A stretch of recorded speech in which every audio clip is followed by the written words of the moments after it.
Uy, I was amazed, no? 9:40 pa lang po pala. Ang dami ko pong ginawa. May mga inasikaso po kasi. Okay. Akala ko talaga gabi na gabi na. At magpapahinga na. Pero hindi pa rin dapuan ng antok. At medyo maginawang panahon. I would like to thank the Lord Jesus for that. Okay, good evening po sa ating lahat. Yan, oh. Eksakto, 9... Yeah, mga 9:44 siguro, wala pang 9:45. O kumusta naman po? Okay. Hope nakapaghapunan na po tayo pare-pareho. Ako hindi kumakain ng hapunan. Talagang tanghalian na ako full blown kumakain. Nasanay na po ako sa ganon. Okay, magandang gabi po, At ngayon po, titignan po natin kung ano na po yung mga meron tayo ngayon dito na mga nakagawian natin, especially sa mga makabagong panahon na meron tayo. Okay, bigyan natin ng scale, no? Let's say from 2018 to present, that's 7 years, hindi ba? Simula yung mga nangyari noong 2018 to present, ano ba yung madalas nating ginagawa? Madalas tayong nakababad na sa social media. Like, comment, share. Okay, at ako naman po ay humihingi po ng share sa inyo kung gusto niyo i-share ito. Hindi para sa kapakinabangan ko, sapagkat up to now I still don't have sahod for this one. But the main thing is, the only reason why I'm doing this is for spreading yung mga kailangan marinig ng tao. Dahil for me that's crucial, for me that's important. Sabi nga ni Pablo sa Acts 20:24, yung hangarin niya, maipahayag lang ang biyaya ni Kristo Jesus. Okay? So, ganun din pong hangarin ko sa biyaya ni Lord, no? So, tayo po ngayon ay mag-uusap tungkol dito po sa like, comment, share.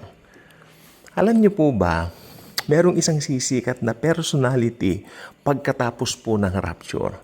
Agad siyang paparoon sa eksena, siguro magiging mapapel na tao, parang bida-bidahan, galing-galingan, pero hindi po. Talagang magaling po siya. Dahil si Satan yung nasa likod I mean, wisdom ng demonyo, no? And during that time, since the restrainer was already, tawag dito, bring to somewhere sa langit. Siyempre, doon tayo dinala ng Panginoon. And the restrainer is not here during that time. Though, siyempre, alam naman natin na sa langit po tayo. At dito, ipapahintulot na po ng Diyos yung 7 taon ng kapighatian o yung tribulation na tinatawag. Kaya huwag kayong maniniwala sa mga preachings. Kanina may nakita ako kahapon, I'm not sure, tribulation na raw ngayon. At ang mas masahol pa, yung mga Kristiyano raw, sinasabi nila na tayo raw po ay susuong sa tribulation. Those people don't know the love of God, don't know the love of Jesus, and don't know His, pinakamahalaga, they don't know His finished work on the cross. May nagsasabi yata rito, I think someone commented twice or thrice, I'm not sure, parang kung ano sinasabi, I mean, not so good words. If you think that I'm gonna delete it, no, I'm not gonna delete it. I mean, I will let those comments remain there. Bakit ko naman po tatanggalin? Karapatan nila mag-comment hindi ba? Hayaan po ninyo. Diyan matetes kung paano yung inyong cool. Sapagkat I believe, if you are a preacher, if you are someone who is propagating or sharing the word of the Lord Jesus Christ, especially His grace, nandun din po yung pagiging kalmado mo, kalmante mo. Hindi lahat papatulan mo. Hindi lahat papatulan mo. I'm a passive person kasi ever since. Hayaan na lang. My dad taught me that. My dad is a good Christian, no? Sa biyaya ng Panginoon, ito po ay talagang always keep your cool, son. Ganun siya sa amin. Ang mother ko, mas mas active siya sa pagsasalita kung kailangan. Okay. Ganon din naman akong pero kung kinakailangan lang. Pero yung mga bagay na magko-comment dito, hindi ko papapatulan yan. Okay? So, ayun po. So, balik po tayo sa topic po natin. Ang mga Kristiyano kailanman ay hindi susuong sa tribulation. Have that in mind. Be confident in the love of Jesus. He will rapture you. How? Papaano ka ira-rapture ng Lord Jesus kung naniwala ka sa tinapos na gawa niya sa krus? Period. Wala nang iba pa. Those people na nagsasabing susuong ka sa tribulation, they believe in their own works. They believe in their capability of pleasing the Lord, which will never happen, never in a million years, because the Lord's work is perfect. He is the creator while you are only a created being. Di ba? So we cannot save ourselves. Sabi ng maliwanag po sa aklat ng what the law cannot do, God did. Di ba? Sa aklat ng Romans, hindi na nga natin kaya. Kaya ang Diyos na ang gumawa. Naging tao ang kanyang bugtong na anak to save us from our sins. To save the sins of the whole world. Yun po yun. Kaya, alam ninyo, kapag ka nag-rapture na po, magkakaroon ng dagundong na tinatawag sa buong mundo. Mga tao magugulumihanan. What happened? Where those, ewan ko lang po, hindi ko sure kung siguro billions or much more people being banished. No? Ewan ko lang po kung matutunagan ng mga naiwan na may mga nabuksan na mga nicho. Tandaan nyo, yung mga patay mabubuhay. They will easily get notice that all of those tombs were open during that time. Amen? And yeah. And the bodies there, even though skeletons or balangkas are gone, wala na po doon dahil nga po ni-rapture na ng Lord. May nagtanong pa sa akin na, paano rin yung mga cellphone niya, paano yung mga ano niya? Well, may sasabihin po ko sa inyo, iwan nyo na po lahat yan. Maski bagong bahay nyo, bagong kotse nyo. Total lang itatagal na lang naman ng mundo dyan ay 7 taon na lang po. Diba? 7 taon na lang, iwa-wash out na yan kasi magmi-millennial rin na si Christ bago na po lahat. Hello. Let go of those things na meron ka ngayon. Huwag mo sabihin ng dahil sa mga yan, ayaw mong ma-rapture. Diba? Come on. Have a clear heart. Have a clear mind regarding that matter. Paano rin yung bago niyang ganito? No. Tandaan mo, pag na-rapture tayo, 7 taon from there, Jesus will return. Sabihin mo na, sige, ibigay na natin itong September 23rd to 24. Like for example, Rosh Hashanah, di ba yung kanilang Peace of the Trumpet? I mean, if that happened, may 7 taon lang ang buong mundo. Hayaan mo na yung mga gamit na mali-left behind mo. Yung gamit mo dapat ma-left behind. Because you cannot bring a created being sa heaven. Kaya yun pong gusto ko pong sabihin po sa ating lahat. We are now being feeded by the word of the Lord Jesus Christ through the Holy Spirit. I'm so thankful I'm being used by this ministry which I started only 3 years back, September 7 of 2022. And right now, I am so amazed by those commentors who through their comments in that comment section. Natutuwa po ko sa inyong lahat. Mahal ko po kayong lahat dahil maski yung mga pangit ang comment, mahal ko rin po kayong lahat. No? Na ayaw kong may kaaway. I am the person, ayaw ko ng kaaway. I am a very calm person. In person, I am a very calm person. Passive ako. Hayaan mo na lang. Ganon. Pero ako yung tipo ng tao, pag may napansin na mali, sinasabi ko. Pero not in a sense na inaaway ko yung, dinidirekta ko yung tao. Like for example, yung mga na-observe ko sa dating church namin, sinasabi ko po dito, para kapulutan natin ang kapakinabangan. Pero yung directly, I will go there to confront the person. I will never do that. Never.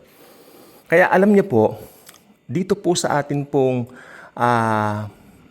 tawag dito, mga pinag-uusapan ngayon, pansin niyo puro end times na eh. Ibig sabihin talaga nasa end times na po talaga tayo and we're waiting for the rapture to happen anytime. I'm so hoping, I'm really hoping that this September 23rd and 24th, I hope it will happen. I hope it will happen. Diba? Sana nga. Or maybe much earlier than that. Pwedeng mamayang gabi, pwedeng ngayon mismo while recording this video. We don't know.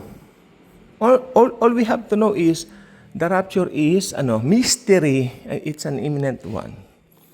Okay? So, paglabas po ng taong ito na tinatawag na Antikristo during that time, siya po ang magpo-possess ng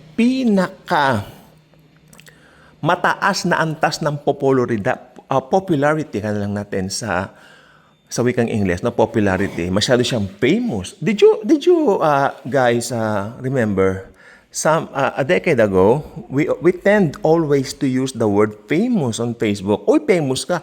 I have a friend who's very famous during that time. Okay? Magkapatid po sila, babae at lalaki. They're very good looking. They're very good looking, my friends. Kapatid natin sa Lord. I think, kung di ako nagkakamali, they are from, Bicol. Ay, good looking yung mga taong yon. Diba? Uy, mga famous kayo. Ginaganon-ganon ko. Hala, si kuya, inaasar na naman kami, ginaganon nila ako. Okay. Yung salitang famous, alam mo, you never, tawag dito, you can never compare even the most famous person now to the popularity of the Antichrist. Ibang klase. Kasi talagang i-require niya na siya lang ang sikat. Kaya sabi ko, yung mga celebrities ngayon, yung mga maiiwan na celebrities, there will be no longer celebrities during that time. There's only one celebrity, the Antichrist. Okay? Pero itutuloy pa rin ng Antichrist ang buhay sa kanyang pamamahala. Wala na pong mga leaders ng mga bansa. One word leader na po. One word religion. Okay? Yung one word religion, pangumunuhan ni false prophet. Ang pinaka-famous si Antikristo. Pero hindi alam ni Antikristo, siyempre, ang pinaka-famous si Taning. Hindi lang po alam ng mga tao. Si Satan ang gumawa niyan. Sapagkat yung worship na binibigay kay Antichrist, tignan nyo uutusan ni false prophet to worship the Antichrist. But that worship, kay Satanas talaga yon. Kasi pangarap po ni Satanas na ma-worship siya. Kaya nagkaroon po ng rebellion sa langit. Remember? Kaya they've been thrown down from heaven, especially those angels who choose to go with Satan. Kaya ito po nangyari.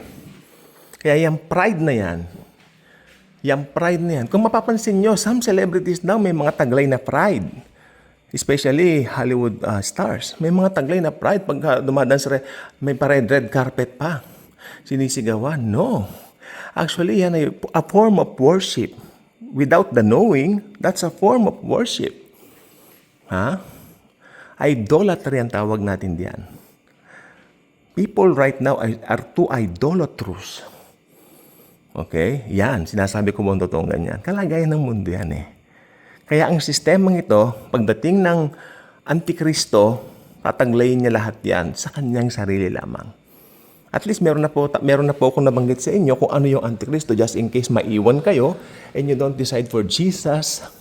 Maski sinasabi namin decide for Jesus now and still you still have this a very hard heart of accepting His finished work alone, and you still tend to cling to your own doing or to your own good works. Makapogi points ka lang sa Lord, hindi po mangyayari yon. You will be left behind. You will face the Antichrist. His wrath, his system, alam mo naman yung sistema niya, 666. Kaya don't be left behind, no? Accept Jesus now while there is yet time. Yun lang po. Mabiyayang gabi. We are blessed. Hallelujah.